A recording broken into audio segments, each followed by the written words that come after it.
अहमदाबाद के plane crash की आग में 241 लोग झुलसे, लेकिन समूचा हिंदुस्तान डरा हुआ है। यह सिर्फ एक विमान दुर्घटना नहीं थी, यह देश की रगों में उतरता डर था।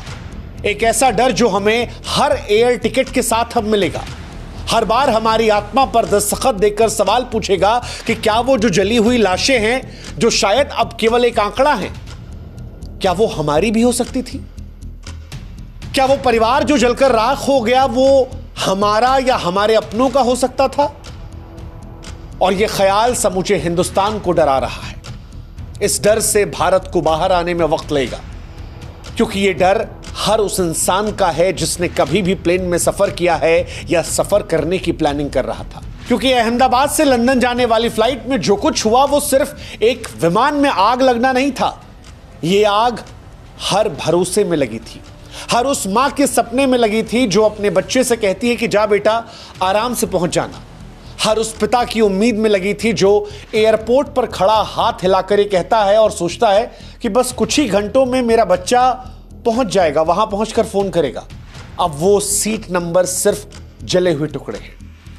वो बेल्ट जो सुरक्षा का संकेत दे रही थी वो जलकर शरीर के साथ मिलकर राख हो चुकी है। वो प्लेन जो उड़ना था वो जलते हुए आसमान में चीखते हुए गिरा और डर पैदा कर गया। और ये डर अब हमें डरा रहा है। ये डरा रहा है क्योंकि जिनसे कहा गया था कि आप अब सुरक्षित उड़ान भरने को तैयार हैं, वो महज 59 सेकंड में चीख और फिर आग, और देखते ही देखते आग से राख में तब्दील हो गए। जो वीडियो सोशल मीडिया पर आए वो तस्वीर नहीं है, वो खौफ हैं, वो पिघली हुई खिड़कियां, वो काले धुएं में लिपटी हुई लाशें। जो कुछ हमने उस घटना के बाद देखा वो इतना ज्यादा भयावह है कि देखने से आंखें भी इंकार कर दे रही हैं। यकीन नहीं आ रहा कि कोई फोन पकड़े गुड बाय इंडिया कह रहा था और उसके आखिरी शब्द हो गए। किसी की मुस्कुराती हुई सेल्फी उसकी मौत की तस्वीर बन गई। किसी ने अपने परिवार को जो वीडियो भेजा था वो वीडियो शायद उसके याद में जिंदगी भर उसका परिवार दिखेगा। वो गुजरात के पूर्व मुख्यमंत्री जो अपने पत्नी और बेटी से मिलने पहुंचे थे, अब उनकी पत्नी और बेटी यादों में रह जाएगी। वो 21 साल की खुशबू जो अपने पति से मिलने जा रही थी, अब वो सिर्फ तस्वीरों का हिस्सा रह जाएगी। अनगिनत कहानियां हैं। किसी की जेब से जली हुई चूड़ी मिल रही है, किसी के पास एक अधजली तस्वीर है। शव ऐसे हैं कि उन्हें पहचानना मुमकिन नहीं है, मानो मौत ने रिश्ते से पहचान भी चुरा ली है। अब डीएनए टेस्ट के जरिए पता लगेगा कौन सी लाश किसकी है। और इसीलिए हम कह रहे हैं कि यह सिर्फ एक विमान दुर्घटना नहीं थी, ये हमारे देश की रगों में उतरता हुआ डर था। वो डर जो अब शायद हमें सुकून से सोने नहीं देगा। हम जब सफर करने जाएंगे तब हमें डराएगा। जब कोई हमें कहेगा हैव अ सेफ जर्नी, तो वो हमें परेशान करेगा। एक ही झटकों में कैसे सैकड़ों जिंदगियां आंकड़ा बन गई, अब ये डराने वाला है। और भारत की ये भयावह तस्वीर हम और आप जल्दी नहीं भूल पाएंगे। एक झटके में सैकड़ों जिंदगियां खत्म हो गई। ये डर हर पल हम में जिंदा रहेगा। 12 जून 2025 अहमदाबाद का आसमान एक ऐसी त्रासदी का गवाह बना है जिसने 140 करोड़ भारतीयों को डराया। एयर इंडिया की उड़ान जो लंदन की ओर उड़ान भरने को तैयार थी, वो 59 सेकंड में आग का गोला बनकर जमीन पर बिखर गई। जो फ्लाइट में थे वो लाशों में तब्दील हो गए, और जहां पर ये फ्लाइट गिरी वहां पर भी लोग घायल हुए और टुकड़ों में तब्दील हो गए। अब मलबे में जिंदगियां दबी हैं और यह मंजर सिर्फ आंखों के सामने नहीं बल्कि रूह में भी उतर गया है। 169 भारतीय, 53 ब्रिटिश, 7 पुर्तगाली, 1 कनाडाई और 11 बच्चे, साथ में 2 नवजात सपनों, उम्मीदों और अपनों से मिलने की चाह में प्लेन में चढ़े थे। लेकिन किसे पता था कि उनका यह सफर आखिरी सफर हो जाएगा। वो हंसी, वो सेल्फी, वो सब कुछ राख में बदल गया। और ये डर अब इतना ज्यादा गहरा है कि जिन्होंने भी इन तस्वीरों को देखा है, अब उनकी आंखों में वो डर समा गया है। जिन परिवारों के साथ ये हुआ है उनकी आंखें आंसुओं से थमने का नाम नहीं ले रही हैं। और इसीलिए हम कह रहे हैं कि इस डर से निकलने में अब सदियां लग जाएंगी। अहमदाबाद का सरदार वल्लभ भाई पटेल हवाई अड्डा हर रोज की तरह चहल पहल से था। बच्चे खिड़की के बाहर झांक कर आसमान को देख रहे थे। क्रू मेंबर हर बार की तरह मुस्कान के साथ यात्रियों का स्वागत कर रहे थे। पायलट ने भी टेक ऑफ से पहले आत्मविश्वास से कहा कि हम सुरक्षित उड़ान भरने के लिए तैयार हैं। लेकिन बोइंग 787 ड्रीमलाइनर आग के गोले की तरह मलबे में तब्दील हो गया और बिखरी लाशें, जले हुए सामान और मासूम चेहरों की तस्वीरें अब सिर्फ यादों में बची हैं।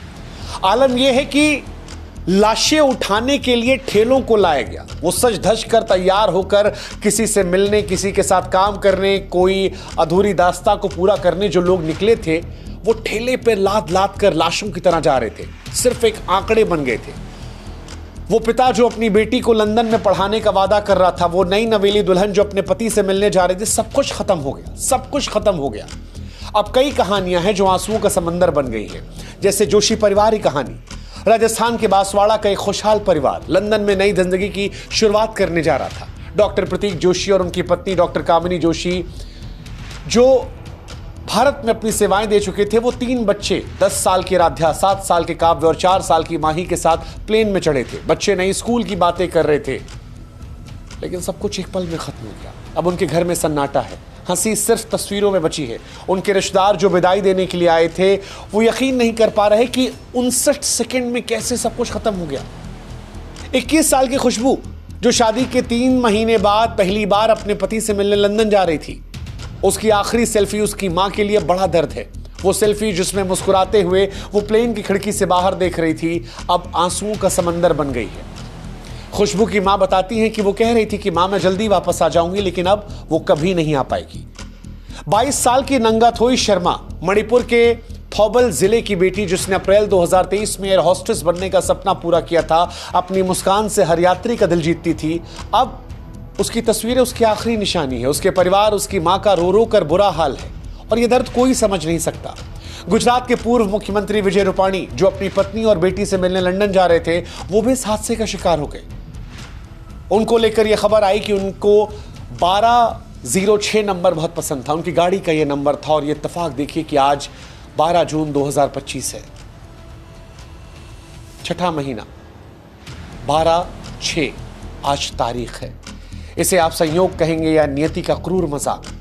उनकी बेटी जो फोन पर पिता से मिलने की खुशी में थी, वो सिर्फ उनकी तस्वीर देखकर रो रही है। ऐसी अनगिनत कहानियां हैं, हर नाम, हर चेहरा एक सवाल लेकर उठा है कि आखिर क्यों। हालांकि इस 241 लोगों में एक चमत्कार भी हुआ है, एक ऐसा चमत्कार जिस पर यकीन कर पाना मुश्किल है। 242 लोगों में सिर्फ एक व्यक्ति बच गया, वो व्यक्ति जो सीट नंबर 11A पर बैठा था। आग के बीच, उस मलबे के बीच, उस जली हुई लाशों के बीच जहां मौत ने तांडव किया, वहां वो जिंदा है। लोग कह रहे हैं कि यह चमत्कार है, लेकिन सवाल यह है कि ईश्वर, यह चमत्कार बाकी 241 जिंदगियों के साथ क्यों नहीं हुआ?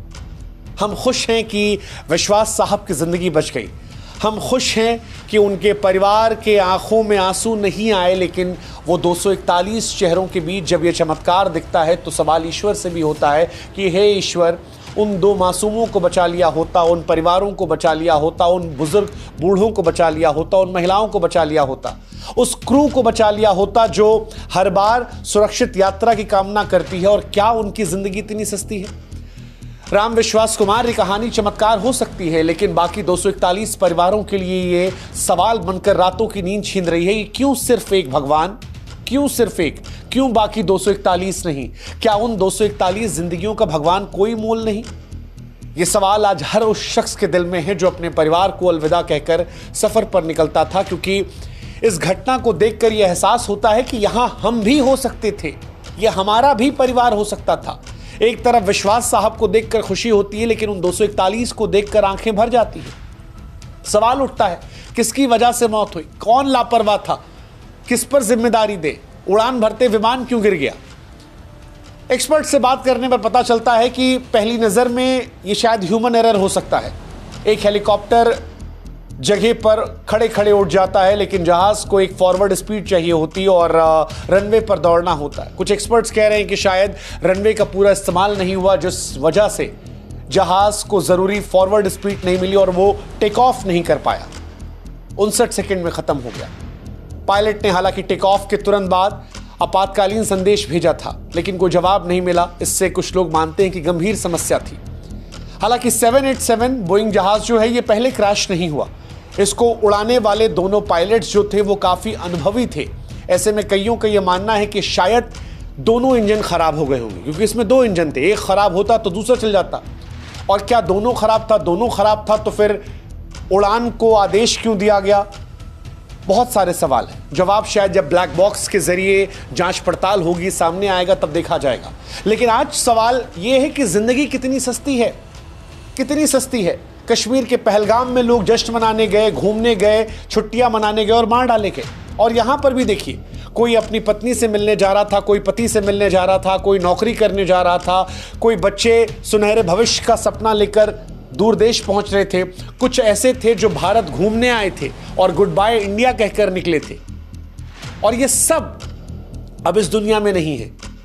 जिंदगी कितनी सस्ती हो जाती है। 241 लोगों की मौत हो गई और इस मौत के साथ 140 करोड़ भारतीयों के मन में डर पैदा हो गया। हर सफर अब डर का सबब बनेगा। विमान जिस बिल्डिंग से टकराया, वहां अहमदाबाद के सिविल अस्पताल के 50 से 60 डॉक्टर थे, वो खाना खा रहे थे। खबर है कि बहुत सारे इसमें घायल हैं। खबर आती है कि 6 शव यहां भी मिले हैं। स्पष्टीकरण का यहां भी इंतजार है। इसीलिए हम कह रहे हैं कि यह हादसा सिर्फ 241 लोगों का हादसा नहीं है, ये हमारा हादसा है। ये उनका हादसा है जो टिकट लेकर अपनों से मिलने जाते हैं। ये उन छात्रों का हादसा है जो विदेश जाते हैं सपनों को लेकर। ये उन माँ बाप का हादसा है जो बच्चों को एयरपोर्ट छोड़ने जाते हैं और अब इस घटना में कभी नहीं जा पाएंगे। ये डर अब हर भारतीय के दिल में घर कर चुका है। हर गली, हर मोहल्ला, हर शहर, हर कस्बा, हर स्टेट, हर जगह ये डर अब भर चुका है। और इस डर से भारत को निकलने में बहुत वक्त लगेगा, या शायद इस डर के साथ ही जीना सीखना होगा। हर उड़ान के साथ डर लेगा। जब भी पायलट कहेगा we are ready for safe flight, तो दिल कहेगा क्या जो पायलट कह रहा है वो सच है? या हमारे साथ भी वही होगा जो इस फ्लाइट में हुआ? मां बाप बच्चों को विदा करते वक्त शायद और डरेंगे, और इनके साथ साथ डर एयरपोर्ट पर काम करने वाले उन लोगों के लिए सोचिए, वो जो दिन रात यही काम करते हैं, हर रोज फ्लाइट में चढ़ते हैं, उतरते हैं। वो क्रू, वो पायलट जो दिन रात सफर करता है, उनके परिवारों का डर सोचिए। हम और आप तो चलिए कुछ दिन फ्लाइट नहीं पकड़ेंगे, उन्हें हर रोज इसी में सफर करना है। वो डर उन परिवारों को देखकर जो अब हमेशा के लिए खामोश हो गए। हर सांस में डर नजर आ रहा है, कदम कदम पर खौफ नजर आ रहा है। अब हर उड़ान डर का सबब है। हर बार जब कोई प्लेन में चढ़ेगा तो यह सवाल आएगा मन में कि क्या मैं लौट पाऊंगा?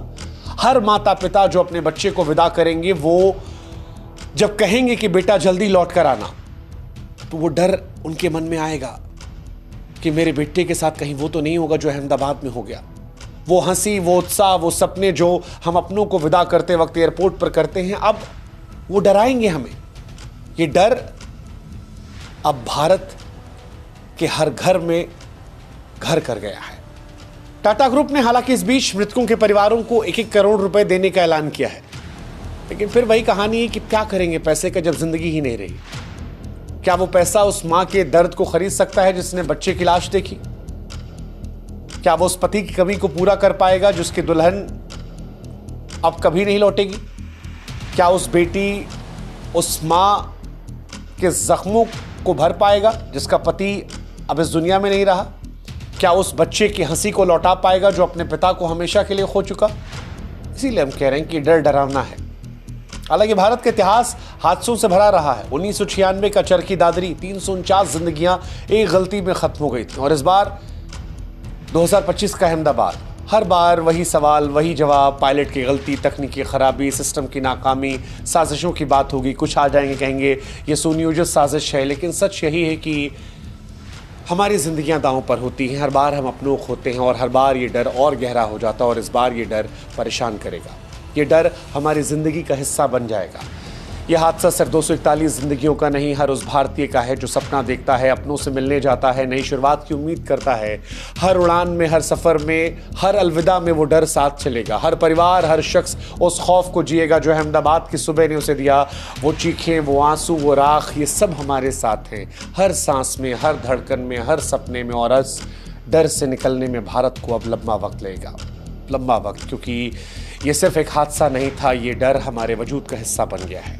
ऐसा लगता है कि यात्रा करना जुआ बन गया है। कभी ट्रेन में मौत, कभी सड़क हादसे और अब फ्लाइट में मौत। जिंदगी और मौत के बीच यह एहसास होता है कि जिंदगी कितनी सस्ती है। हम और आप कितनी जद्दोजहद में लगे रहते हैं, लड़ते हैं, झगड़ते हैं, आगे बढ़ने की कोशिश करते हैं, कंपटीशन करते हैं, जलते हैं, एक दूसरे को छोटा दिखाते हैं, कई बार सपनों के पीछे अपनों को भूल जाते हैं। लेकिन इन सब के बीच में जब ऐसी घटनाएं होती हैं तो यह एहसास होता है कि ये जिंदगी कितनी सस्ती है।